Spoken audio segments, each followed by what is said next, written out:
प्रेमा भाग 5। ये गजरा क्या हो गया। पंडित बस्त कुमार का दुनिया से उठ जाना केवल पूर्णा ही के लिए जानलेवा न था, प्रेमा की हालत भी उसी की सी थी। पहले वह अपने भाग्य पर रोया करती थी, अब विधाता ने उसकी प्यारी सखी पूर्णा पर विपत्ति डालकर उसे और भी शोकातुर बना दिया था। अब उसका दुख हटाने वाला, उसका गम गलत करने वाला कोई न था। वह आजकल रात दिन मुंह लपेटे चारपाई पर पड़ी रहती, न वह किसी से हंसती न बोलती। कई कई दिन बिना दाना पानी के बीत जाते। बनाव सिंगार उसको जरा भी न भाता। सिर के बाल दो दो हफ्ते न गूंथे जाते। सुरमादानी अलग पड़ी रोया करती, कंघी अलग हाय हाय करती। गहने बिल्कुल उतार फेंके थे। सुबह से शाम तक अपने कमरे में पड़ी रहती, कभी जमीन पर करवटें बदलती, कभी इधर उधर बौखलाई हुई घूमती। बहुधा बाबू अमृतराय की तस्वीर को देखा करती और जब उनके प्रेमपत्र याद आते तो रोती। उसे अनुभव होता था कि अब मैं थोड़े दिनों की मेहमान हूँ।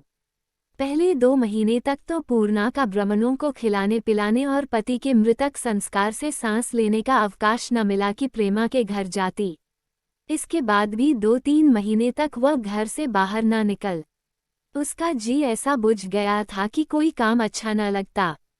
हाँ, प्रेमा माँ के मना करने पर भी 2-3 बार उसके घर गई थी, मगर वहां जाकर आप रोती और पूर्णा को भी रुलाती, इसलिए अब उधर जाना छोड़ दिया था। किंतु एक बात वह नित्य करती, वह संध्या समय महताबी पर जाकर जरूर बैठती। इसलिए नहीं कि उसको समय सुहाना मालूम होता या हवा खाने को जी चाहता था, नहीं, प्रत्युत केवल इसलिए कि वो कभी कभी बाबू अमृतराय को उधर से आते जाते देखती। हाय, जिस वक्त वो उनको देखते उसका कलेजा बांसों उछालने लगता।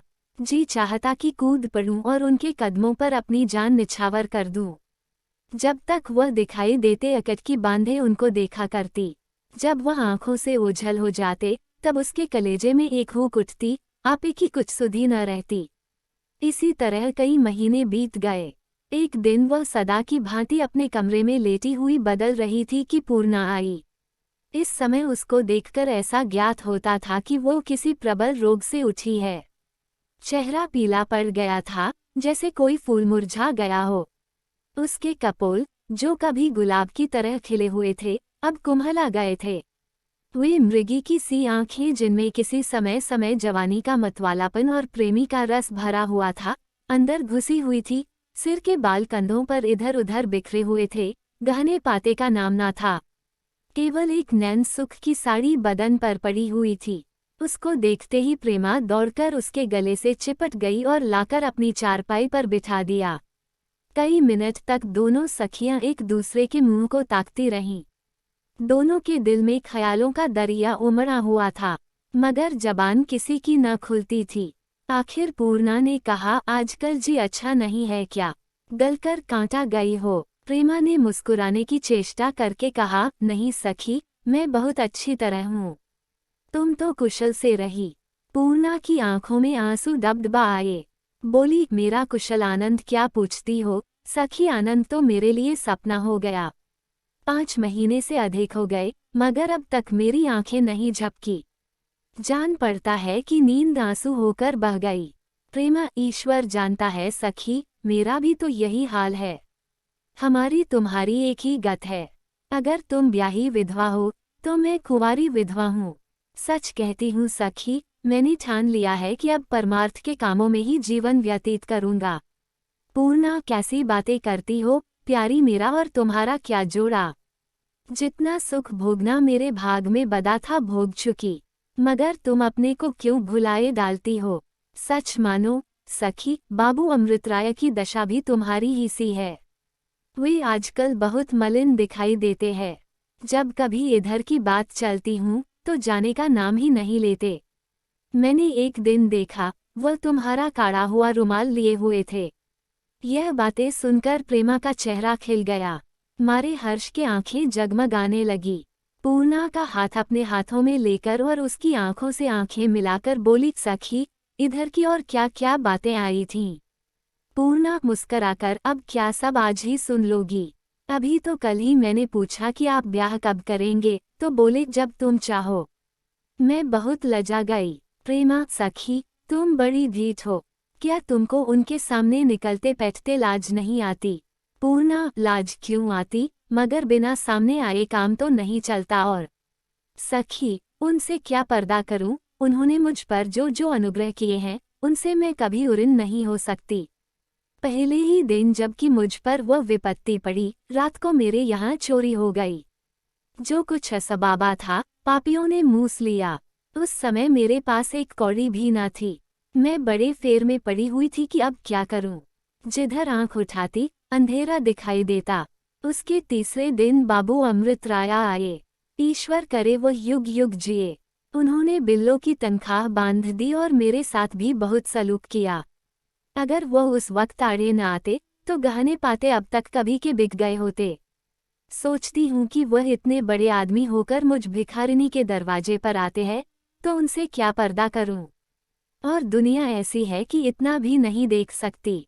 वह जो पड़ोस में पंडाइन रहती है, कई बार आई और बोली कि सिर के बाल मुड़ा लो। विधवाओं को बाल न रखना चाहिए, मगर मैंने अब तक उनका कहना नहीं माना। इस पर सारे मोहल्ले में मेरे बारे में तरह तरह की बातें की जाती हैं। कोई कुछ कहता है, कोई कुछ। जितने मुंह उतनी बातें। बिल्लो आकर सब वृतांत मुझसे कहती है। सब सुन लेती हूँ और रो धोकर चुप हो रहती हूँ। मेरे भाग्य में दुख भोगना, लोगों की जलीकटी सुनना न लिखा होता, तो यह विपत्ति ही काहे को पड़ती। मगर चाहे कुछ हो, मैं इन बालों को मुंडवाकर मुंडी नहीं बनना चाहती। ईश्वर ने सब कुछ तो हर लिया, अब क्या इन बालों से भी हाथ धोऊं? यह कहकर पूर्णा ने कंधों पर बिखरे हुए लंबे लंबे बालों पर ऐसी दृष्टि से देखा, मानो वे कोई धन है। प्रेमा ने भी उन्हें हाथ से संभाल कर कहा, नहीं सखी, खबरदार, बालों को मुंडवाओगी तो हमसे तुमसे ना बंगी। पंडाइन को बकने दो, वह पगला गई है। यह देखो नीचे की तरफ जो ऐंठन पड़ गई हैं, कैसी सुंदर मालूम होती है। यही कहकर प्रेमा उठी। बक्स में सुगंधित तेल निकाला और जब तक पूर्णा हाय हाय करे कि उसके सिर की चादर खिसकाकर तेल डाल दिया और उसका सर जांघ पर रखकर धीरे धीरे मलने लगी। बेचारी पूर्णा इन प्यार की बातों को न सह सकी। आंखों में आंसू भरकर बोली, प्यारी प्रेमा, यह क्या गजब करती हो? अभी क्या काम उपहास हो रहा है? जब बाल संवारे निकलूंगी तो क्या गत होगी? अब तुमसे दिल की बात क्या छिपाऊं? सखी, ईश्वर जानता है, मुझे यह बाल खुद बोझ मालूम होते हैं। जब इस सूरत को देखने वाला ही संसार से उठ गया, तो यह बाल किस काम के? मगर मैं इनके पीछे पड़ोसियों के ताने सहती हूँ, तो केवल इसलिए कि सिर मुड़ाकर मुझसे बाबू अमृतराय के सामने न निकला जाएगा। यह कहकर पूर्णा जमीन की तरफ ताकने लगी, मानो वह लजा गई है। प्रेमा भी कुछ सोचने लगी। अपनी सखी के सिर में तेल मला, कंघी की बाल गूंथे और तब धीरे से आईना लाकर उसके सामने रख दिया। पूर्णा ने इधर 5 महीने से आईने का मुंह नहीं देखा था। वह सोचती थी कि मेरी सूरत बिल्कुल उतर गई होगी, मगर अब जो देखा तो सिव्य इसके कि मुंह पीला पड़ गया था और कोई भेद न मालूम हुआ। मध्यम स्वर में बोली, प्रेमा, ईश्वर के लिए अब बस करो, भाग से यह सिंगार बदा नहीं है। पड़ोसिन देखेंगी तो न जाने क्या अपराध लगा दें। प्रेम उसकी सूरत को टकटकी लगाकर देख रही थी। यकायक मुस्कराकर बोली, सखी, तुम जानती हो मैंने तुम्हारा सिंगार क्यों किया? पूर्णा, मैं क्या जानूं?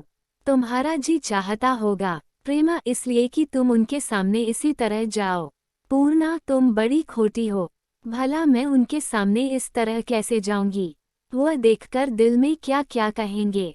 देखने वाले यूं ही बेसिर पैर की बातें उड़ाया करते हैं, तब तो और भी नहीं मालूम क्या कहेंगे। थोड़ी देर तक ऐसे ही हंसी दिल लगी कि बातों बातों में प्रेमा ने कहा, सखी, अब तो अकेले नहीं रहा जाता। क्या हर्ज है, तुम भी यहीं उठाओ, हम तुम दोनों साथ साथ रहें। पूर्णा, सखी, मेरे लिए इससे अधिक हर्ष की कौन सी बात होगी कि तुम्हारे साथ रहूं? मगर अब तो पैर फूंक फूंक कर धरना होती है। लोग तुम्हारे घर ही में राजी न होंगे और अगर यह मान भी गए, तो बिना बाबू अमृतराय की मर्जी के कैसे आ सकती हूँ? संसार के लोग भी कैसे अंधे हैं। ऐसे दयालु पुरुष कहते हैं कि ईसाई हो गया है, कहने वालों के मुंह से न मालूम कैसे ऐसी झूठी बात निकलती है। मुझसे वह कहते थे कि मैं शीघ्र ही एक ऐसा स्थान बनवाने वाला हूँ जहाँ अनाथ विधवाएं आकर रहेंगी। वहाँ उनके पालन पोषण और वस्त्र का प्रबंध किया जाएगा और उन्हें पढ़ना लिखाना और पूजा पाठ करना सिखाया जाएगा। जिस आदमी के विचार ऐसे शुद्ध हों, उसको वह लोग ईसाई और अधर्मी बनाते हैं, जो भूलकर भी भिखमंगे को भीख नहीं देते।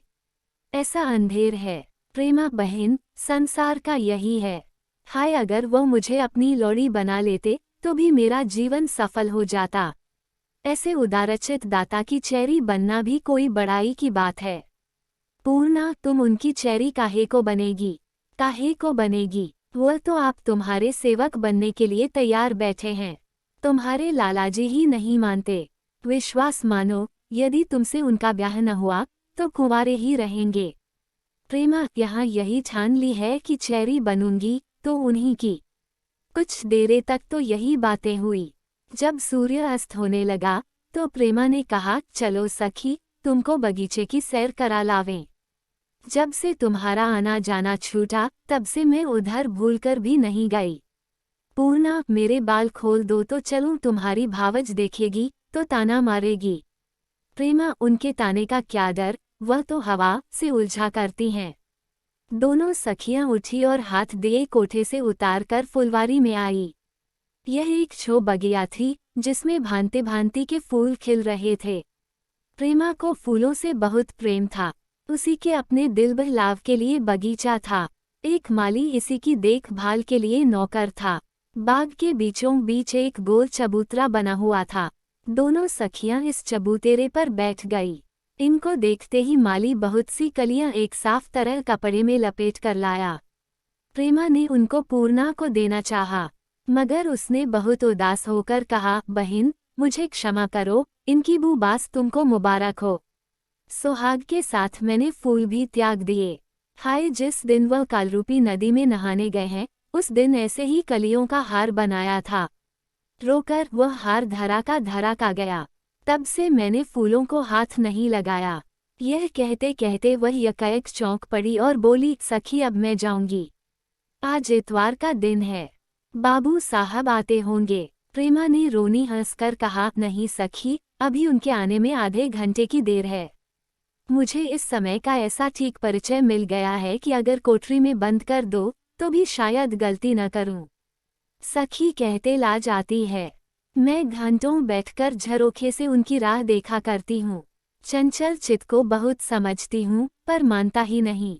पूर्णा ने उसको ढारस दिया और अपनी सखी से गले मिल शर्माती हुई घूंघट से चेहरे को छिपाए अपने घर की तरफ चली और प्रेमी किसी के दर्शन की अभिलाषा कर महताबी पर जाकर टहलने लगी।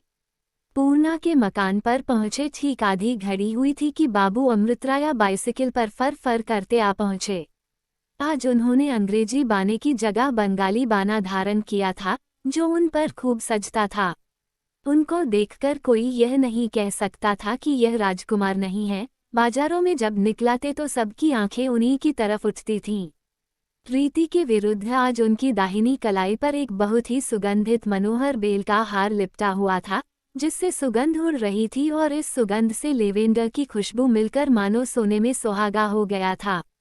संदली रेशमी के बेलदार कुर्ते पर धानी रंग की रेशमी चादर हवा के मंद मंद झोंकों से लहरा लहरा कर एक अनोखी छवि दिखाती थी। उनकी आहट पाते ही बिल्लो घर में से निकल आई और उनको ले जाकर कमरे में बैठा दिया। अमृतराया, क्यों बिल्लो, सब कुशल है? बिल्लो, हाँ सरकार, सब कुशल है। अमृतराया, कोई तकलीफ तो नहीं है? बिल्लो, नहीं सरकार, कोई तकलीफ नहीं है। इतने में बैठके का भीतर वाला दरवाजा खुला और पूर्णा निकली। अमृतराया ने उसकी तरफ देखा तो अचंभे में आ गए और उनकी निगाह आप ही आप उसके चेहरे पर जम गई। पूर्णा मारे लज्जा के गड़ी जाती थी कि आज क्यों यह मेरी ओर ऐसे ताक रहे हैं। वह भूल गई थी कि आज मैंने बालों में तेल डाला है, कंघी की है और माथे पर लाल बिंदी भी लगाई है। अमृतराया ने उसको इस बनाव चुनाव के साथ कभी नहीं देखा था और न वह समझे थे कि वह ऐसी रूपवती होगी। कुछ देर तक तो पूर्णा सिर नीचा किए खड़ी रही। यकायक उसको अपने गुथेकेश की सुधि आ गई और उसने झट ले जाकर सिर और भी निहुरा लिया घूंघट को बढ़ाकर चेहरा छिपा लिया और यह ख्याल करके कि शायद बाबू साहब इस बनाव सिंगार से नाराज हों, वह बहुत ही भोलेपन के साथ बोली, मैं क्या करूं, मैं तो प्रेमा के घर गई थी। उन्होंने हट करके सिर में तेल डालकर बाल गूंथ दिए। मैं कल सब बाल कटवा डालूंगी। यह कहते कहते उसकी आंखों में आंसू भर आए।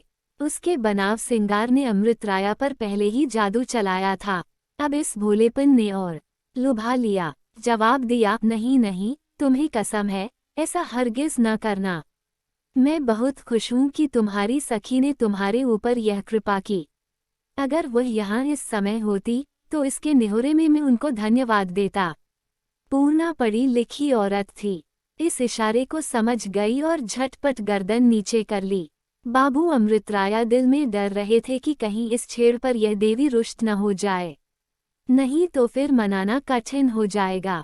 मगर जब उसे मुस्कुराकर गर्दन नीची करते देखा तो और भी ढिठाई करने का साहस हुआ।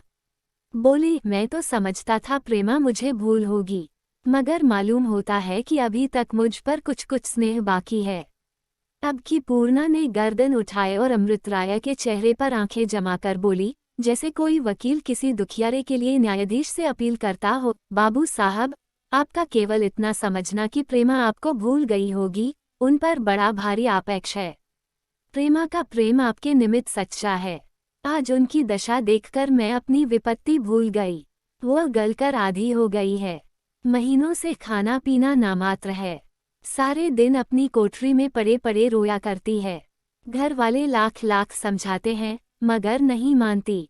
आज तो उन्होंने आपका नाम लेकर कहा, सखी अगर चेरी बनूंगी तो उन्हीं की। यह समाचार सुनकर अमृत राया कुछ उदास हो गए। यह अग्नि जो कलेजे में सुलग रही थी और जिसको उन्होंने सामाजिक सुधार के राख तले दबा रखा था, इस समय क्षण भर के लिए धधक उठी। जी बेचैन होने लगा, दिल उकसाने लगा कि मुंशी बद्री प्रसाद का घर दूर नहीं है। दम भर के लिए चलो, अभी सब काम हुआ जाता है। मगर फिर देशहित के उत्साह ने दिल को रोका। बोले, पूर्णा, तुम जानती हो कि मुझे प्रेमा से कितनी मोहब्बत थी। 4 वर्ष तक मैं दिल में उनकी पूजा करता रहा, मगर मुंशी बद्री प्रसाद ने मेरी दिनों की बंधी हुई आस केवल इस बात पर तोड़ दी कि मैं सामाजिक सुधार का पक्षपाती हो गया। आखिर मैंने भी रो रोकर उस आग को बुझाया और अब तो दिल एक दूसरी ही देवी की उपासना करने लगा है। अगर यह आशा भी यूं ही टूट गई तो सत्य मानो, बिना ब्याह ही रहूंगा। पूर्णा का अब तक यह ख्याल था कि बाबू अमृत राया प्रेमा से ब्याह करेंगे, मगर अब तो उसको मालूम हुआ कि उनका ब्याह कहीं और लग रहा है। तब उसको कुछ आश्चर्य हुआ।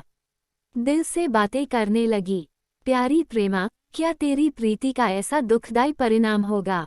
तेरे माँ बाप, भाई बंधु तेरी जान के ग्राह हो रहे हैं। यह बेचारा तो अभी तक तुझ पर जान देता है, चाहे वह अपने मुंह से कुछ भी न कहे, मगर मेरा दिल गवाही देता है कि तेरी मोहब्बत उसके रोम रोम में व्याप रही है।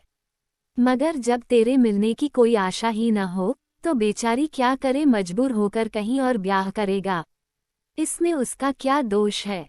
मन में इस तरह विचार कर बोली, बाबू साहब, आपको अधिकार है, जहाँ चाहो संबंध करो, मगर मैं तो यही कहूंगी कि अगर इस शहर में आपके जोड़ की कोई है तो वही प्रेम है। अमृत शून्य यह क्यों नहीं कहती कि यहाँ उनके योग्य कोई वर नहीं, इसीलिए तो मुंशी बद्री प्रसाद ने मुझे छुटकारा किया। पूर्णा, यह आप कैसी बात कहते हैं? प्रेमा और आपका जोड़ ईश्वर ने अपने हाथ से बनाया है। अमृत शून्य, जब उनके योग्य मैं था, अब नहीं हूँ। पूर्णा, अच्छा, आजकल किसके यहाँ बातचीत हो रही है?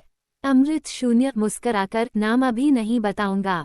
बातचीत तो हो रही है, मगर अभी कोई पक्की उम्मीद नहीं है।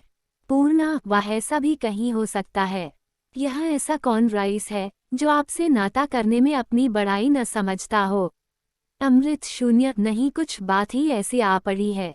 पूर्णा, अगर मुझसे कोई काम हो सके तो मैं करने को तैयार हूँ। जो काम मेरे योग्य हो बता दीजिए। अमृत मुस्कराकर, तुम्हारी मर्जी बिना तो वह काम कभी पूरा हो ही नहीं हो सकता। तुम चाहो तो बहुत जल्द मेरा घर बस सकता है। पूर्णा बहुत प्रसन्न हुई कि मैं भी अब इनके कुछ काम आ सकूंगी। उसकी समझ में इस वाक्य के अर्थ नहीं आए कि तुम्हारी मर्जी बिना तो वो काम पूरा हो ही नहीं सकता। उसने समझा कि शायद मुझसे यही कहेंगे कि जाके लड़की को देखावे। 6 महीने के अंदर वह इसका अभिप्राय भली भांति समझ गई। बाबू अमृतराय कुछ देर तक यहाँ और बैठे। उनकी आंखें आज इधर उधर से घूम कर आती और पूर्णा के चेहरे पर गड़ जाती। वह कनखियों से उनकी ओर ताकती तो उन्हें अपनी तरफ ताकते पाती। आखिर वो उठे और चलते समय बोले, पूर्णा, यह गजरा आज तुम्हारे वास्ते लाया हूँ। देखो इसमें से कैसे सुगंध उड़ रही है। पूर्णा भौचक हो गई। यह आज अनोखी बात कैसी। 1 मिनट तक तो वह इस सोच विचार में थी कि लूं या न लूं। उन गजरों का ध्यान आया जो उसने अपने पति के लिए होली के दिन बनाए थे। फिर की कलियों का ख्याल आया। उसने इरादा किया, मैं न लूंगी। जबान ने कहा, मैं इसे लेकर क्या करूंगी, मगर हाथ आप ही आप बढ़ गया। बाबू साहब ने खुश होकर गजरा उसके हाथ में पिन्हाया, उसको खूब नजर भरकर देखा। फिर बाहर निकल आए और बैलगाड़ी पर सवार हो रवाना हो गए। पूर्णा कई मिनट तक सन्नाटे में खड़ी रही। वह सोचती थी कि मैंने तो गजरा लेने से इनकार किया था, फिर यह मेरे हाथ में कैसे आ गया। जी चाह कि फेंक दे, मगर फिर यह ख्याल पलट गया और उसने गजरे को हाथ में पहन लिया। हाय, उस समय भी भोली भाली पूर्णा के समझ में न आया कि इस जुमले का क्या मतलब है कि तुम चाहो तो बहुत जल्द मेरा घर बस सकता है। उधर प्रेमा महताबी पर टहल रही थी। उसने बाबू साहब को आते देखा था। उनकी सज धज उसकी आंखों में खूब गई थी।